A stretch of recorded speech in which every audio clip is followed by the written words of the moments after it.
Assalamualaikum warahmatullahi wabarakatuh teman-teman yang baik. Semoga sehat selalu ya. Terima kasih sudah menyaksikan Buka Pintu Podcast. Buat yang belum subscribe, tolong di subscribe ya. Jangan lupa juga nyalakan lonceng notifikasinya, biar kalian gak ketinggalan video-video terbaru yang ada di channel ini. Karena insya Allah akan banyak ilmu dan pengetahuan baru yang bisa kita dapatkan, khususnya melalui podcast ini. Nah, teman-teman, alhamdulillah hari ini kita kedatangan tamu spesial nih, yaitu Ustadz Ali Amril. Masya Allah, beliau adalah Direktur PT Kupro. Nanti kita tanya-tanya beliau ya, Kupro itu apa sih, bergerak di bidang apa, dan apa kaitan beliau dengan Palestina.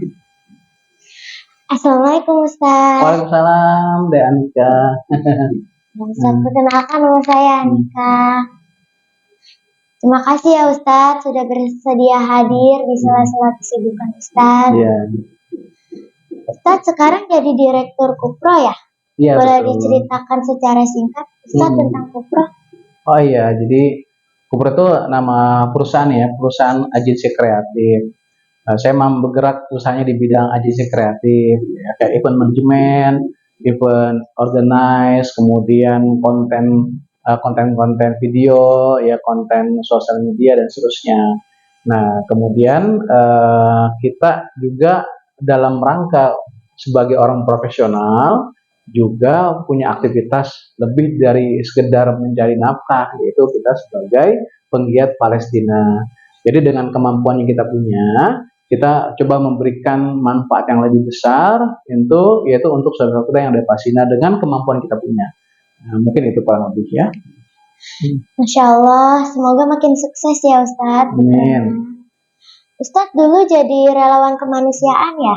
Iya betul. Nah, Ustadz pernah kemana saja, terus di sana apa saja yang Ustadz lakukan? Oh iya, jadi karena saya sejak tahun 2004 ya, jadi memang ketika tsunami di Aceh ya, kita akhirnya di situ awal titik kita menjadi relawan kemanusiaan, baik bencana dalam negeri maupun luar negeri.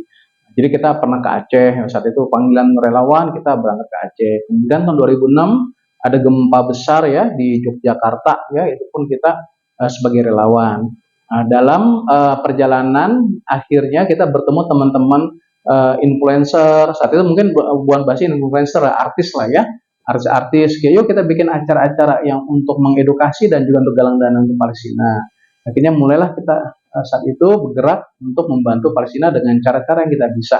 Nah, alhamdulillah akhirnya mengantarkan kami ke jalur Gaza, ya ke jalur Gaza. Saya alhamdulillah sampai 3 kali ke sana. Kemudian ke pengungsian-pengungsian yang Palestina yang ada beberapa negara, ya seperti di Jordan, di Libanon, di perbatasan Suriah. Itulah alhamdulillah itu jadi bagian dari kita sebagai aktivis Palestina. Masya Allah. Syarat menjadi relawan kemanusiaan itu apa Ustadz? Jadi untuk relawan itu ya sebenarnya jadi gini, untuk membantu manusia orang lain ya, jadi kita tidak bisa tidak boleh membedakan ya. Jadi memang kemanusiaan itu adalah nilai kedua setelah nilai ketuhanan ya, baik dari sisi agama Islam maupun falsafah negara kita, ya kan? Jadi hablum minallah, hablum minannas. Nah, dalam falsafah negara kita pun satu ketuhanan Maha Esa, yang kedua kemanusiaan yang adil dan beradab. Jadi nilai kemanusiaan adalah nilai tertinggi setelah nilai ketuhanan. Nah, oleh karena itu kita dan juga dalam Islam orang yang paling yang paling berarti atau orang yang bermanfaat adalah ketika dia punya manfaat bagi orang lain. Nah, jadi untuk sebagai relawan itu kita adalah menjadikan profesional kita, profesi kita, kemampuan yang kita punya untuk kita berikan membantu orang-orang lain. Bisa kita hanya bisa masak aja, masak yang banyak kasih ke orang lain. Ketika kita bisa bikin konten-konten yang bagus, kita bikin konten yang bagus, ya. Kita akan berikan edukasi orang lain untuk masalah-masalah kemanusiaan. Ketika kita jadi orang kaya, kita sedekah. Nah, kita nggak punya pekerjaan, ya kita gunakan waktu kita untuk membantu orang lain. Jadi untuk saran tidak ada kecuali kemauan dari yang kuat dari kita sendiri. Ayo Ustaz, aku Ya. mau nanya-nanya tentang Palestina ya. Iya boleh. Duh, aku jadi sedih nih kalau bahas Iya. Palestina. Mm-mm. Menurut Ustadz yang sering mengadakan penggalangan dana buat Palestina, apa sih sebenarnya yang sedang terjadi di Palestina? Baik. Jadi untuk bicara Palestina itu memang sangat panjang sejarahnya ya. Tapi saya ambil dari sejarah setelah runtuhnya kekhalifahan Ottoman yang ada di Turki. Ya, jadi dulu kita ada khilafah Turki Utsmani ya. Runtuh oleh penjajah. Kemudian tahun 1917 itu ada deklarasi Balfour. Itu membuat sebuah kebijakan untuk memfasilitasi orang-orang Yahudi yang berideologis Zionis untuk bisa masuk ke negara Palestina. Ya, kemudian tahun 48, 14 Mei, Israel, negara Zionis Israel mendeklarasikan secara sepihak ya, untuk pendudukan di tanah Palestina. Tahun 48 sampai hari ini. Jadi kita sudah merdeka 3 tahun, justru Palestina dijajah. Nah, itu kesedihan. Nah, sekarang apa yang terjadi di sana adalah bahwa yang terjadi adalah bentuk penjajahan. Ya, jadi orang Palestina itu dijajah oleh siapa? Oleh penjajah Israel. Sama seperti kita. Indonesia pernah dijajah oleh Jepang, oleh Belanda. Masalahnya kalau penjajah-penjajah yang lain tuh Perang Dunia Kedua itu sudah selesai. Ya, tahun 45 Indonesia demar. Tapi justru bayangkan Israel itu hingga hari ini dia tidak mau keluar dari negara Palestina. Justru semakin banyak, dan kalau kita lihat di Gaza itu nanti luar biasa lah, hancur lebur, kemudian habis-habisan. Nanti mungkin saya akan ceritakan lebih panjang lagi ya. Kapan sih bisa berakhir penjajahan Israel di Palestina ini, Ustaz? Kasihan warga-warga di sana. Iya betul. Nah, jadi memang kalau bicara Palestina, ya, jadi mungkin kita harus pertama, kenapa kok kita harus bicara Palestina? Yang pertama adalah Palestina adalah negeri tempat Rasul Isra dan Mi'raj ya. A'udzubillahi minasyaitonirrajim. Subhanalladzi asra bi 'abdihi lailan minal masjidil haram ilal masjidil aqsa allazi barakna haulah ya. Maksudnya Allah yang telah memperjalankan Nabi Muhammad ya, dari Masjidil Haram ke Masjidil Aqsa ya, yang diberkahi daerah sekitarnya. Jadi tempatnya tempat suci ya Palestina itu. Jadi orang Islam tuh wajib membela kapanpun, dimanapun, dengan cara apapun untuk Palestina. Kenapa? Karena tempat suci para nabi di situ. Terutama bagi Rasulullah yang kita cintai, Nabi Muhammad SAW. Ya, yang kedua adalah di sana itu tempat kiblat pertama kaum muslimin. Nah, di sana ya. Jadi sebelum kita kiblat ke Masjidil Haram, ya kita dulu kiblatnya di Masjidil Aqsa. Kemudian saya ke sana itu seluruh para nabi dan rasul pernah menginjakan kakinya di negara Palestina. Semuanya. Ya, semua para nabi termasuk Nabi Ibrahim. Jadi kalau misalnya kalau kita ke Mekah kan ada yaitu tempat sejarah ya, Masjidil Haram itu yang dibangun sebenarnya Allah ya, tapi yang terus menjadikan akhirnya berkembang itu ketika semasa Nabi Ibrahim. Tapi makamnya di mana Nabi Ibrahim? Di Palestina. Makamnya di mana Nabi Yusuf? Di Palestina.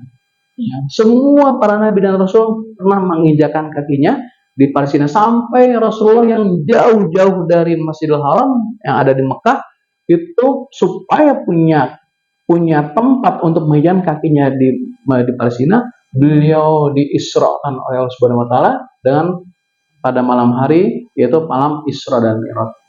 Jadi begitu banyak kesucian itu dari sisi umat Islamnya. Nah, sekarang gimana dari yang Islam kan harus banyak ngebela. Oh iya pasti ngebela orang non Islam. Kenapa?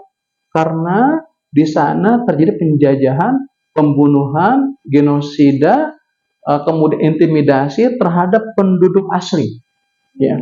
Jadi kalau misalkan ada penindasan, penzaliman, pembunuhan, itu bukan bicara Islam lagi.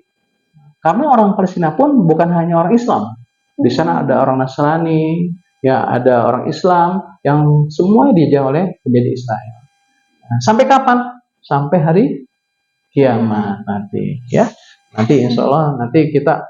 Jadi sebenarnya kita mau berjuang nggak berjuang untuk Palestina, Palestina pasti merdeka. Sekarang kita mau gak dipilih sama Allah dalam sebuah gerbong untuk bantu Palestina? Mau gak? Nah, sampai kapan? Sampai hari kiamat. Sampai umur kita pun nanti kita sudah wafat, kita nggak tahu Palestina merdeka atau tidak. Itu Allah yang punya kuasa. Ya. Terus nih Ustadz, menurut Ustadz, apa sih yang bisa kita lakukan untuk membantu mereka yang di Palestina? Baik, ada 3 hal atau 3 atau 4 hal. Yang pertama adalah mendoakan mereka. Ya, kenapa mendoakan mereka? Karena mereka itu mewakili kita. Kan harusnya Anika nih berangkat ke Palestina membantu adik-adiknya yang kecil kan, tapi nggak mungkin kan, ya kan, susahnya, biayanya segala macam, ya. Jadi nggak semua orang bisa ke sana.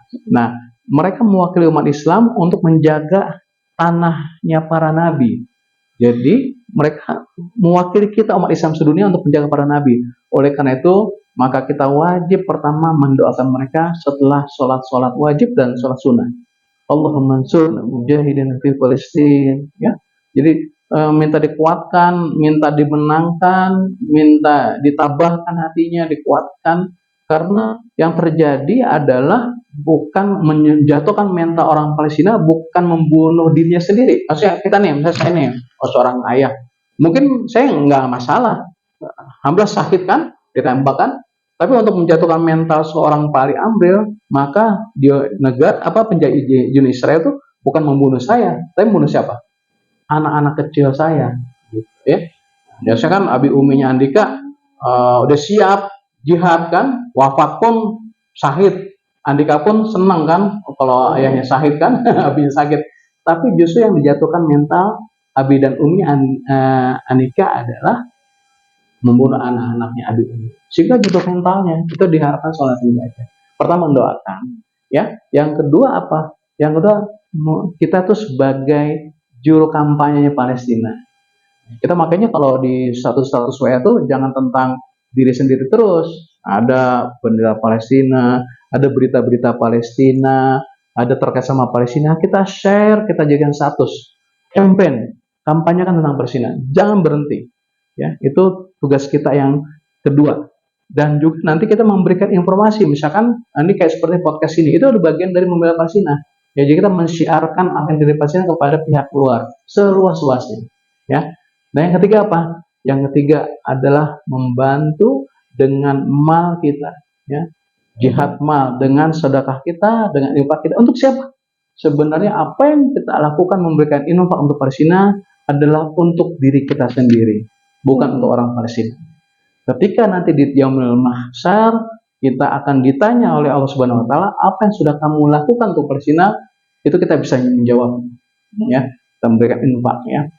Yang keempat yang penting ini, ya, yang penting gunakan kemampuan yang kita bisa sebagai seorang profesional. Nanti Anika misalnya jadi seorang dokter, ya. Nah, kemampuan dokternya itu berikan untuk Palestina, ya. Apakah nanti ke sana, apa membuat sebuah riset untuk kesehatan untuk orang Palestina, ya. Nanti ada lagi misalnya saya orang yang kreatif, saya bikin video-video yang bagus-bagus untuk kita share ke sebanyak-banyak untuk Palestina.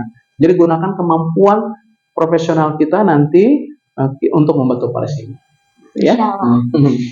Dulu kan pemberitaan tentang Palestina ramai sekali ya Ustaz. Kayaknya berasa banget penderitaan mereka sampai sini. Tapi kenapa ya sekarang udah mulai redup? Padahal kan mereka masih terus diperangin sama Israel. Iya, nah itulah makanya yang tadi saya sampaikan, tugas kita salah satunya adalah selain doa adalah apa? Mengkampanyekan berita-berita Palestina. Nah, ini kalau misalnya kan kita harus mulai dengan diri kita sendiri. Kenapa kok sekarang redup? Karena dari berapa penduduk Indonesia? 200 juta. Dulu 200 jutanya, atau mungkin 150 juta, itu semua naikin berita tentang Palestina. Di Instagram, di sosial media, Facebook, di WhatsApp, satu-satunya. Sekarang bisa jadi nggak ada. Nah, mulai dari mana? Mulai dari kita sendiri.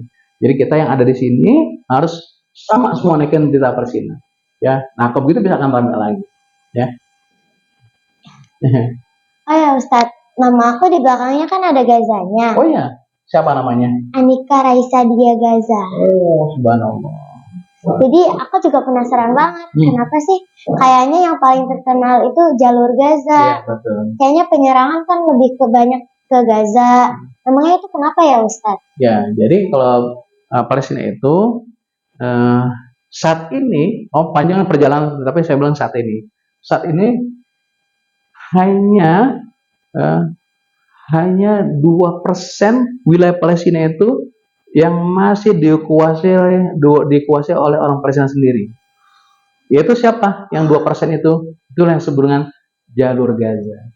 Nah, kenapa? Yang lain udah semuanya diambil alih oleh penjajah Israel. Hanya Palestina, misalkan nih Jawa Barat, mungkin Depok doang nih yang masih tersisa untuk kita bisa merdeka. Sisanya udah diambil semua oleh penjajah. Nah, sehingga Gaza itu sebagai sebuah wilayah yang luasnya tidak lebih dari 380 km persegi, ya.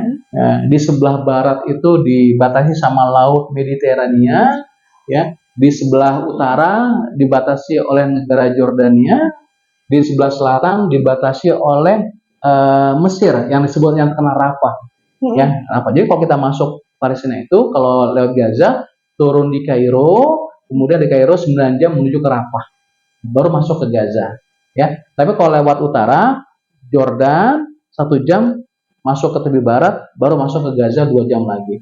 Tapi itu lebih susah. Orang biasanya kalau masuk Gaza itu lewat Kairo Mesir. Nah, itulah sejak tahun 2005 penjajah Israel terusir dari jalur Gaza. Nah, sehingga mereka jadi marah, kesel, sehingga dibombardir. Di situ ada kurang lebih ada 2 juta orang Islam, ada 2.000 orang Nasrani. Dan mereka orang Nasrani pun merasa nyaman dan terlindungi oleh orang Muslim yang ada di jalur Gaza. Jadi mereka dihantam. Kenapa? Karena salah satunya daerah yang masih merdeka. Nah, ini mau diambil alih sekarang supaya Gaza itu benar-benar diambil semuanya sama penjajah Israel. Dan sejak tahun 2005 nggak pernah berhasil. Gitu, ya. Benar-benar ya Ustadz, penjajah Israel itu. Luar biasa jahatnya. Duh, sebenarnya masih banyak banget yang pengen aku tanyain ke Ustadz. Tapi sepertinya waktunya udah mepet banget. Mudah-mudahan lain waktu kita ngobrol lagi ya Ustadz. Iya, kan. Masih bersedia kan Ustadz berbagi pengalaman serunya untuk jadi pelajaran buat aku dan teman-teman? Siap, insya diundang kapan lagi bisa. Ya. Ayo Ustadz, kalau di podcast aku itu di sesi akhirnya ada tanya jawab cepat nih. Jadi tolong Ustadz jawab dengan cepat ya, sekalian sama alasan singkatnya. Ya. Yang pertama, pilih jadi relawan atau pengusaha? Relawan. Kenapa tuh Ustadz? Ya, karena dapat lebih banyak kita manfaatnya jauh lebih besar, dan ini adalah sebuah perjuangan yang cukup panjang. Oke, selanjutnya ini kayaknya agak susah deh. Indonesia atau Palestina? Palestina.